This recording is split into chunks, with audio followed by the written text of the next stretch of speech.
Bonjour, assalamu alaikum, bienvenue pour cette nouvelle émission de Halal ou Haram. Alors je suis accompagné avec monsieur Omar Ahmed, assalamu alaikum. Wa alaykoum salam wa rahmatullah. Vous allez bien? Ça va, alhamdulillah. Votre jeunesse, c'était comment? Ma jeunesse, Oui. j'ai eu de la chance. Vous avez eu de la chance? Ouais, j'ai eu de Vous la avez eu chance. le droit à des petites corrections, des petites fessées? Très rarement. Je crois même j'ai des souvenirs. Non. Non? Non. Alors justement, le thème d'aujourd'hui, donc frapper ses enfants. Donc, ma toute première question, simple. Est-ce qu'un musulman peut frapper ses enfants? Moi, je me Pour les rappelle éduquer, pour les punir? moi, ce que je me rappelle de mon enfance, c'est que avant même que mon père, ou même pour le coup ma mère, ne me gronde, et je sens, ils avaient réussi à m'éduquer d'une manière où je sentais naturellement quand ils étaient mécontents. Et donc, ce qui me faisait mal, c'était le fait qu'ils soient mécontents de moi. Et donc, manifester leur mécontentement, ça suffisait pour me faire comprendre que j'avais mal agi. Après, bon, j'avais des petits pincements comme ça qui ne faisaient que matérialiser leur mécontentement. Et j'avais cette crainte de perdre leur amour. Et c'est comme ça que j'ai reçu en fait mon éducation. À aucun moment, peut-être que tu prends peut-être une fois dans ma vie que mon père m'avait mis une claque. Mais à part cela, non, je me rappelle que là-dessus, j'ai eu beaucoup de chance et j'estime que c'était vraiment très efficace. Alors que, en réalité, on se rend compte dans la vie de tous les jours que plus vous allez être dur vis-à-vis d'un enfant, et plus ça va avoir l'effet inverse de ce que vous attendez. En islam, on dit même que lorsqu'un un parent va prendre pour habitude de frapper son enfant pour son éducation, eh bien, en fait, il va s'immiscer en lieu et place de Dieu. Il va commettre un peu un acte d'idolâtrie parce qu'il estime que c'est lui qui va faire l'éducation, enfin, c'est lui qui va façonner la destinée de son enfant.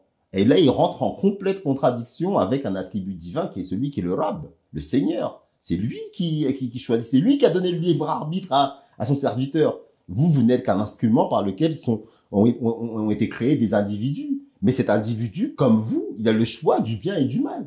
Vous, votre rôle, c'est de lui donner toutes les billes pour pouvoir prendre les meilleures des décisions. Et donc, vous devez, avec sagesse, avec persuasion, avec détermination, essayer de lui faire comprendre quel est son intérêt, mais en aucun cas, vous pouvez le forcer d'une manière violente à aller dans la direction que vous voulez. C'est pour ça que le Messie premier, alayhi salatu wassalam, disait, plutôt que dépenser toute son énergie à frapper votre enfant, vous devriez passer toute votre énergie à l'exhorter et en même temps à pleurer dans la prière, prier pour lui, qu'Allah subhanahu wa ta'ala guide ses pas. Et vous êtes là pour l'exhorter. Comme le dit le saint prophète, sallallahu alayhi wa sallam, vu qu'il est considéré comme un père pour les croyants, Allah, il lui dit, rappelle, car le rappel est profitable aux croyants, mais tu n'as pas été nommé comme un gardien sur eux.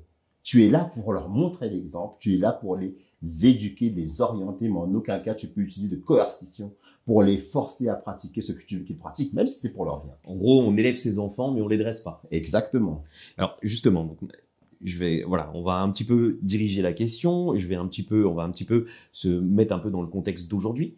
On a quand même cette vision, la vision commune, j'ai envie de vous dire. Hein, ça, c'est quelque chose qui est un peu, voilà, qui est connu, on a quand même cette vision occidentale où élever ses enfants, c'est beaucoup leur parler. On a d'ailleurs beaucoup d'humoristes qui font des sketchs là-dessus. Voilà, en Europe, en France, on parle avec les enfants. Les punitions sont douces, et on a cette vision plutôt africaine, voire voilà tous les pays pauvres, même j'ai envie de vous dire, au-delà de l'Afrique, où on a cette éducation qui est beaucoup plus dure. Et bizarrement, on parle beaucoup plus de ces pays à souvent majorité musulmane, où l'éducation est très dure. Comment on peut expliquer cela en fait, justement par rapport en fait, qui est totalement en contradiction avec ce que vous venez de dire. Comment on peut expliquer que dans nos pays à majorité musulmane, on a cette éducation qui est dure? Vous savez, on va dire que ça fait partie d'un des symptômes qui montrent que le musulman, dans sa pratique, c'est un peu beaucoup éloigné de la pratique exemplaire qui était celle du saint prophète, sallallahu alayhi wa sallam.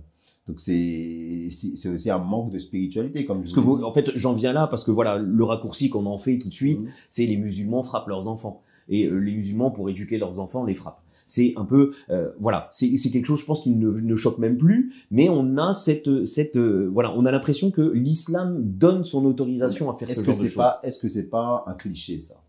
Est-ce que c'est pas un Maintenant, cliché? oui, c'en est C'est devenu pas un un. cliché, parce que je vous ai donné mon propre exemple. Moi, je suis un musulman.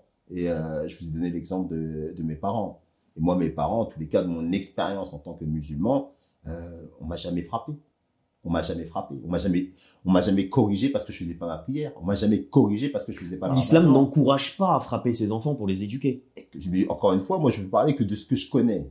Et de ce que je connais, j'ai jamais été forcé, moi, au nom de l'islam, et pourtant, en tant que musulman, on nous dit toujours que l'islam est au-dessus.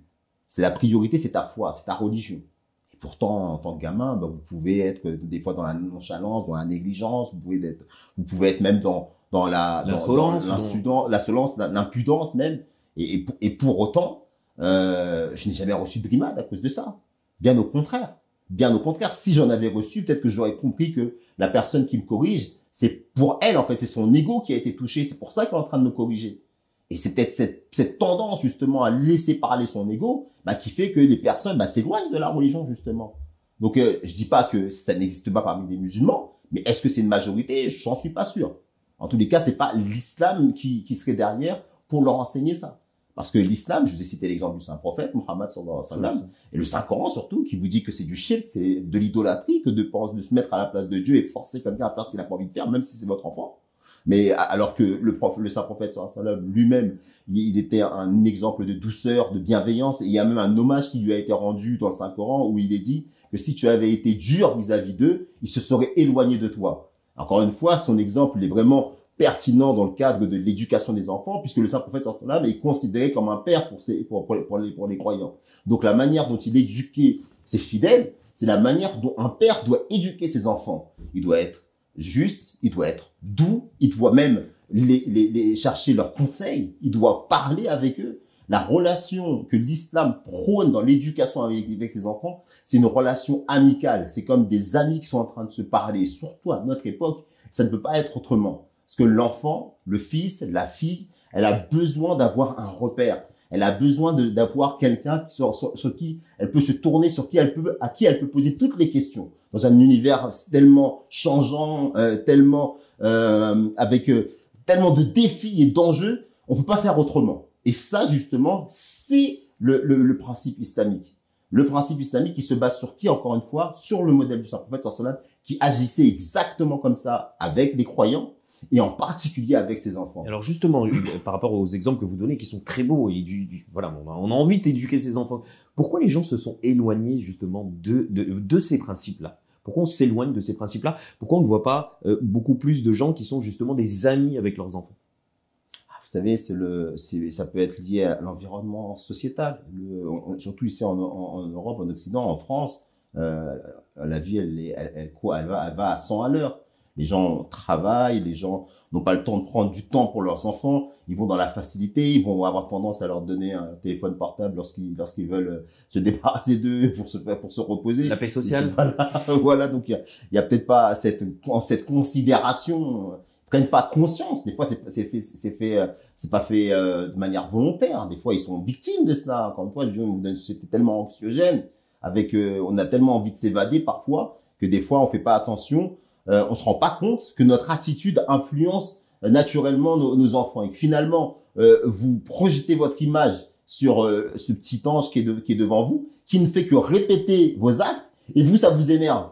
Plutôt que de vous remettre en question et de penser à changer, à vous réformer, à faire une véritable introspection sur vous-même et faire ce travail de manière à être prêt et disponible pour votre enfant, vous allez choisir la facilité et vous allez vous dire maintenant tu dois pas être comme ça. Et vous allez commencer à lui crier dessus. Vous allez commencer à vous énerver. Vous allez même aller jusqu'à le frapper parce que finalement, ce que vous aimez, ce que vous n'aimez pas, c'est cette image qui se reflète chez lui.